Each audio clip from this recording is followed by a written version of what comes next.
Hello students, Gayatri PG college Sajor की online classes में आप सबका स्वागत है। आज की क्लास में बीए फाइनल के इकोनॉमिक्स ज्योग्राफी में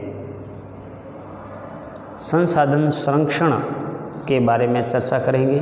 संसाधन संरक्षण होता क्या है, इसकी प्राविधियाँ क्या है, संसाधन संरक्षण के सिद्धांत नियम क्या है, इसके बारे में चर्चा करेंगे। तो सबसे पहले अपन जानते हैं कि संसाधन संरक्षण क्या है। ये जो संरक्षण शब्द है, संरक्षण का क्या मतलब होता है कि किसी भी वस्तु का विवेकपूर्ण उपयोग करना। संरक्षण का मतलब है कि किसी भी संसाधन का या वस्तु का विवेकपूर्ण सदुपयोग करना संरक्षण कहलाता है। किसी भी संसाधन का, वस्तु का सदुपयोग करना, आवश्यकता अनुसार सदुपयोग करना संरक्षण कहलाता है। अब संरक्षण का जो सिद्धांत है वो क्या बताता है कि किसी भी देश काल में जो प्राकृतिक संसाधन है, प्राकृतिक संसाधन का आधार, किसी भी देश काल के अंदर प्राकृतिक संसाधन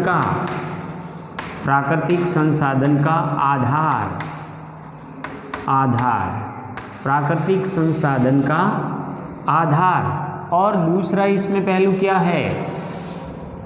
दूसरा पहलू है कि जनसंख्या, किसी भी प्रदेश की क्या है? जनसंख्या। और तीसरा पहलू है यानी कि दोनों के मध्य जीवन स्तर, लोगों के जीवन स्तर के मध्य समुचित समन्वय अर्थात संसाधन संरक्षण का सिद्धांत बताता है कि किसी भी देश काल के अंदर जो प्राकृतिक संसाधन का आधार है और उसके अनुपात में जनसंख्या कितनी है और इन जनसंख्याओं का प्राकृतिक संसाधन के उपयोग से उनके जीवन स्तर क्या है, इन तीनों के मध्य जो अंतर संबंध है, इन तीनों के मध्य क्या है? अंतर संबंध। ये जो अंतर संबंध है ये संसाधन संरक्षण का आधार बनता है। अर्थात जहाँ भी किसी प्रदेश के अंदर संसाधन उपलब्ध है उसके अनुपात में जनसंख्या कितनी है, इन संसाधनों का समुचित उपयोग होना चाहिए। समुचित उपयोग होना चाहिए। अर्थात संरक्षण का सिद्धांत ये बताता है कि किसी भी प्राकृतिक संसाधन या कोई पदार्थ है, कोई वस्तु है, जैसे मान लीजिए मिट्टी है, मिट्टी एक प्राकृतिक संसाधन है, जल है, या पेट्रोलियम पदार्थ है, तो इसका उपयोग तो करना है, लेकिन उपयोग कैसे करना है? सस्टेनेबल डेवलपमेंट के हिसाब से करना है, सतत विकास की दृष्टि से करना है।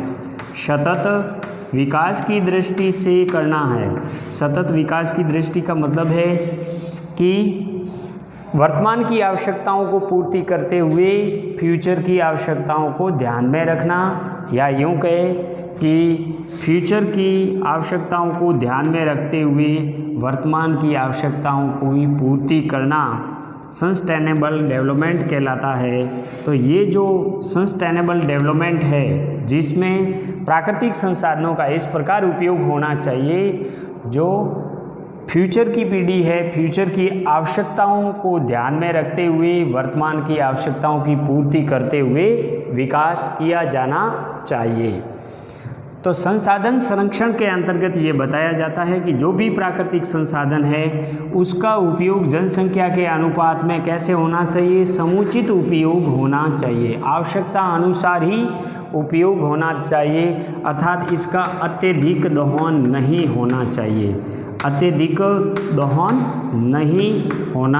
चाहिए, यदि इसका अत्यधिक दोहन कर दिया गया तो ये जो प्राकृतिक संसाधन है वो एक दिन ख़त्म हो जाएंगे और आने वाली पीढ़ी के लिए इसका समुचित उपयोग नहीं होगा।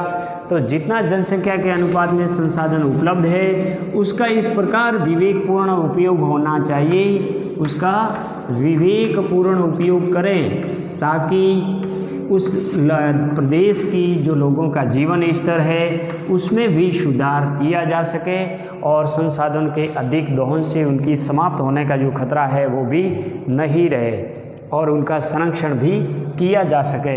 तो संसाधन संरक्षण के यानी कि संसाधन संरक्षण से अभिप्राय केवल प्राकृतिक संसाधनों का बिल्कुल उपयोग करने से नहीं है, अर्थात उसका उपयोग तो होना चाहिए लेकिन विवेकपूर्ण समुचित आवश्यकता अनुसार उपयोग होना चाहिए ताकि फ्यूचर की आने वाली जो पीढ़ी है उसके लिए भी संसाधन बचे और वर्तमान की जो जनसंख्या की आवश्यकता है उन आवश्यकताओं के द्वारा यानी कि संसाधन का समुचित उपयोग भी होता रहे। ऐसा नियम है वो या सिद्धांत है वो संरक्षण का सिद्धांत बताता है। संरक्षण के अंतर्गत मुख्य रूप से 4 प्रकार की जो प्रविधियां होती है संसाधनों की, मुख्य रूप से जो 4 प्रकार की प्रविधियां होती है, 4 तकनीकी के माध्यम से जो निष्क्रिय संसाधन है वो संसाधनों का यानी संसाधन के रूप में उपयोग में लाए जा सकते हैं, क्योंकि जिमरमैन ने बताया कि संसाधन क्या है, होते नहीं हैं, संसाधन हैं, संसाधन होते नहीं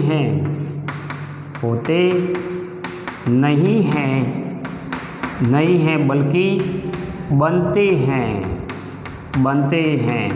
तो जिमरमैन ने क्या कहा है कि संसाधन होते नहीं हैं बल्कि बनते हैं और ये बनाने का काम कौन करता है, मानव का ज्ञान ही सबसे बड़ा क्या है, संसाधन है। और मानव अपनी ज्ञान बुद्धि तकनीकी और क्षमता के अनुसार जो प्राकृतिक रूप से निष्क्रिय पड़े संसाधन है इन यानी निष्क्रिय जो संसाधन है इन संसाधनों को सक्रिय रूप से बनाता है, इसको सक्रिय रूप से बनाने का काम करता है।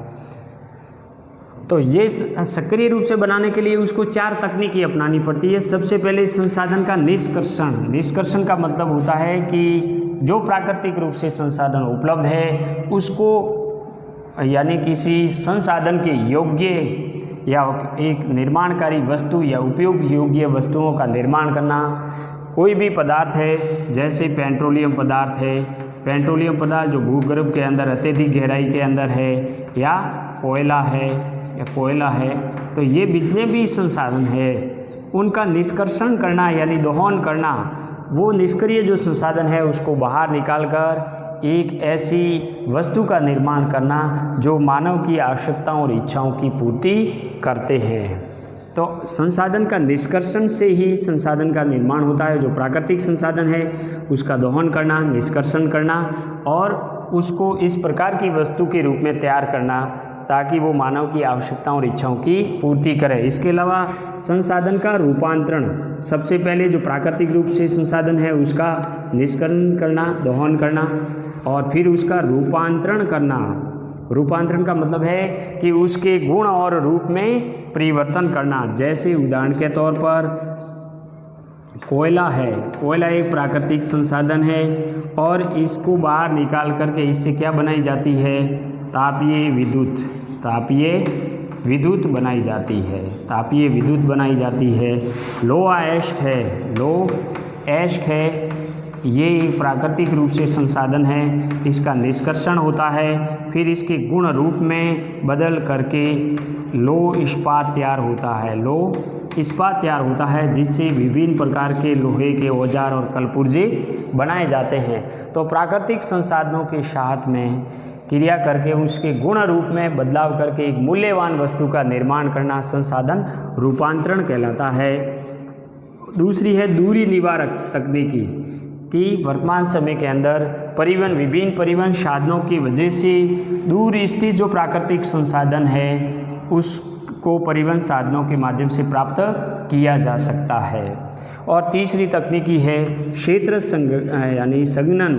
जहाँ जहाँ भी संसाधन है क्षेत्र के अंदर, उनमें विद्युत दूर संचार के माध्यम से, अन्य टेक्निकल के माध्यम से उसको एक स्थान से दूसरे स्थान पर भेजा जा सकता है, आयात निर्यात किया जा सकता है, मंगवाया जा सकता है, या यूँ कहें कि अंतर्राष्ट्रीय व्यापार किया जा सकता है।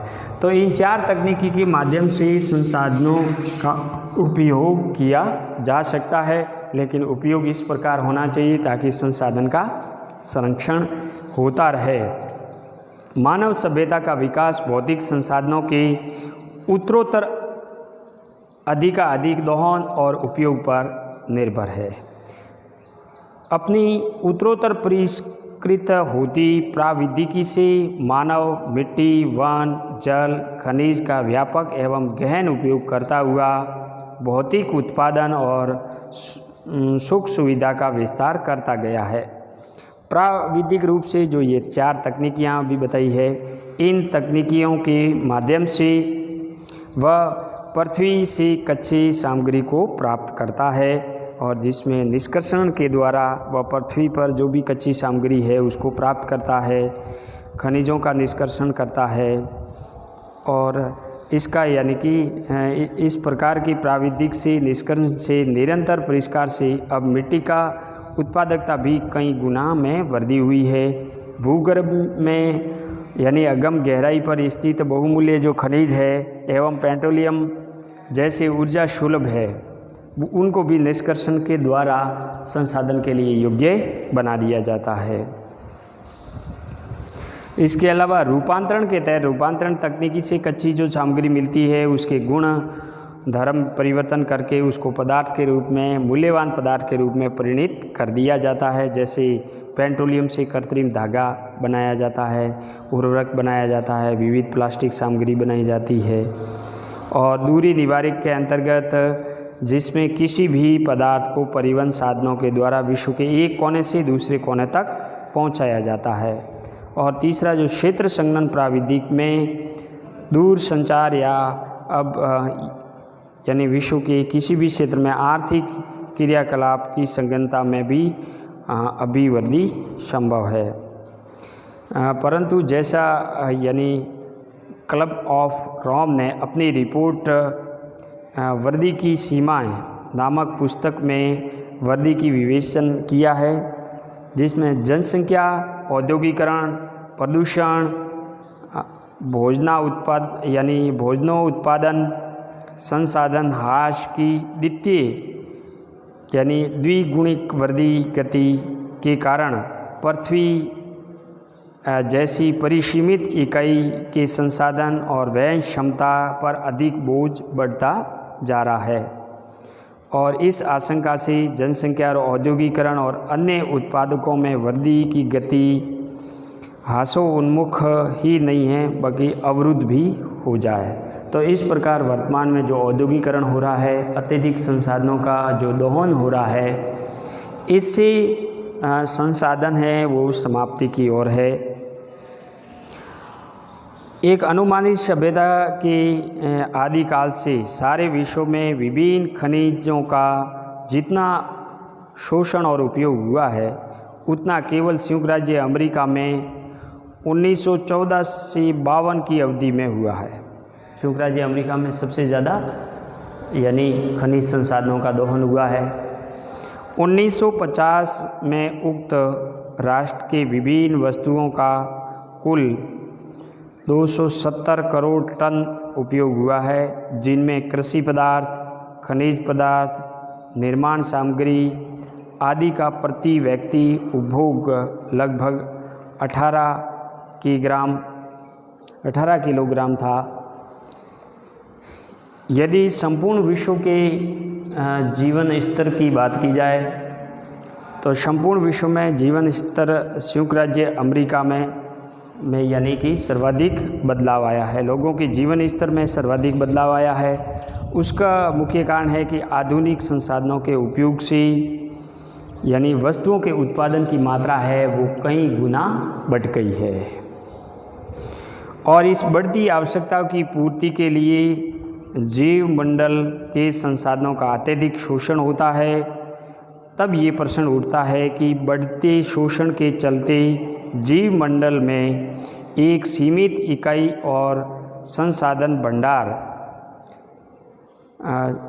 जो इतने संसाधन है सीमित मात्रा में, जिससे इस भौतिक सभ्यता की बढ़ती गति अधिक दिन तक नहीं टिक सकेगी। क्या विश्व की आधुनिक आर्थिक प्रगति की वर्तमान दर से चल रही होगी, ये क्या यानी कि भविष्य के अंदर चलती रहेगी? ऐसा संभव नहीं है। संयुक्त राज्य अमेरिका जैसे उन्नत देशों में आर्थिक विकास और जीवन स्तर में केवल वहाँ के निवासियों की प्राविधिक वैज्ञानिक क्षमता और संगठनात्मक कुशलता के हाथ ही नहीं हैं, अपितु देश विदेश के दोनों के विभिन्न संसाधनों के उत्तरोत्तर अधिक शोषण का भी योग है। यानी संयुक्त राज्य अमेरिका में जो आर्थिक विकास है, संसाधनों का अत्यधिक दोहन है, वो वहाँ की वैज्ञानिक तकनीकी और संगठनात्मक कुशलता है ही नहीं है। बाकी दूसरे देशों विदेशों से जो संसाधन का शोषण हुआ है, उन दूसरे देशों से भी संसाधन का आयात किया है, वो ज़्यादातर यानी कि इसके शोषण में ज़्यादा योगदान रहा है। और 1994-95 के अनुसार संसाधन के उपयोग का प्रतिरूप आज भी पर्यावरण के द्वारा दीर्घ काल तक वहनीय नहीं है और न तो उस प्रखंड हेतु और न ही विश्व के मॉडल के रूप में है। यानी 1994-95 के अनुसार जो संसाधन के उपयोग का प्रतिरूप आज भी पर्यावरण के द्वारा दीर्घकालीन वहनीय नहीं है। तो ऐसा अत्यधिक संसाधनों का दोहन है, वो वर्तमान और फ्यूचर के लिए एक खतरा है। 1865 ईस्वी में बहुमूल्य धातुओं को छोड़कर बीच के यानी कि पदार्थ की भूगर्भ से निकाले जाते थे और जिनमें क्ले, हवेस्टोन, मिलस्टोन, लोहा, तांबा, सीसा, टीन, अभ्रक, कोयला, तब नमक, पारा आदि थे। यानी 1865 ईस्वी में बहुमूल्य धातुओं को छोड़ करके कोई बेसिक यानी कि पदार्थ है वो भूगर्भ से निकाले जाते थे। लेकिन उस समय पेट्रोलियम, पोटाश, निकल, aluminium, chromium, cadmium, manganese, tungsten आदि अज्ञात पदार्थ थे। विश्व की जनसंख्या ने 1750 ईस्वी में, विश्व की जो जनसंख्या थी वो 1750 ईस्वी में 66 करोड़ थी। 2000 में ये 6 अरब से अधिक हो गई। मनुष्य की आवश्यकता भी इसी अवधि में कई गुना बढ़ गई और अतः इसे भोजन, कपड़ा, मकान, परिवहन साधनों, यंत्रों, हथियारों और औद्योगिक कच्चे माल के कारण प्राकृतिक संसाधनों का अत्यधिक तीव्र गति से शोषण हुआ और बढ़ती आवश्यकता की पूर्ति के प्रयत्न में मूल यानी जो बढ़ती आवश्यकता की पूर्ति के प्रयत्न में भूतत्वों का ही न केवल अधिकाधिक प्रत्युत्तर यानी तात्कालीन स्वार्थ साधन के लिए गलत और विनाशकारी शोषण हुआ, जिससे संसाधन है वो प्राकृतिक संसाधन है वो धीरे धीरे कम होते गए हैं। उदाहरण के स्वरूप समस्त संसार में पिछले 300-400 सालों में करोड़ों हेक्टेयर भूमि वनों को जलाकर काट डाला गया है, जिससे मिट्टी और भूमि का अपक्षरण यानी है वो तीव्र गति से हो रहा है। अत्यधिक वनों की कटाई से भूमि का अपरदन बढ़ गया है और भूमि उपयोग की दृष्टि से संयुक्त राज्य अमेरिका में नए देश के धरातल से अनुमानित प्रतिवर्ष 300 करोड़ टन ठोस पदार्थ का जल और वायु के द्वारा अपक्षरण हो रहा है तथा लगभग 8 करोड़ हेक्टेयर यानी कि भूमि पर, भारत की कृषि भूमि पर भी इसके बराबर जमीन मिट्टी अपरदन से विनष्ट हो गई है। इसी प्रकार भूमि के गलत उपयोग से अत्यधिक शोषण, वनों का अत्यधिक कटाव आदि बहुत सारे कारण है, जिसके कारण कृषि और वन प्रदेशों का ह्रास हो रहा है। तो दिनों दिन मानव की बढ़ती जो आवश्यकता है, इससे जो प्राकृतिक संसाधन है उसका अत्यधिक दोहन हो रहा है और इस दोहन के कारण मिट्टी का भी अपरदन होता है, मिट्टी अनुर्वर यानी कि अनुपजाऊ बन जाती है। इसके साथ साथ वनों का विनाश हो रहा है, जिससे पर्यावरण को और भूमि अपक्षरण भी बढ़ता है, पर्यावरण प्रदूषण भी बढ़ता है। साथ ही साथ कुछ ऐसे यानी कि संसाधन है जिनका खनिज संसाधनों में समाप्य संसाधन है, जिनका अत्यधिक दोहन होने की वजह से उनके भंडार है वो भी समाप्त होते जा रहे हैं। तो इसीलिए इन संसाधनों का संरक्षण करना बहुत आवश्यक है। धन्यवाद।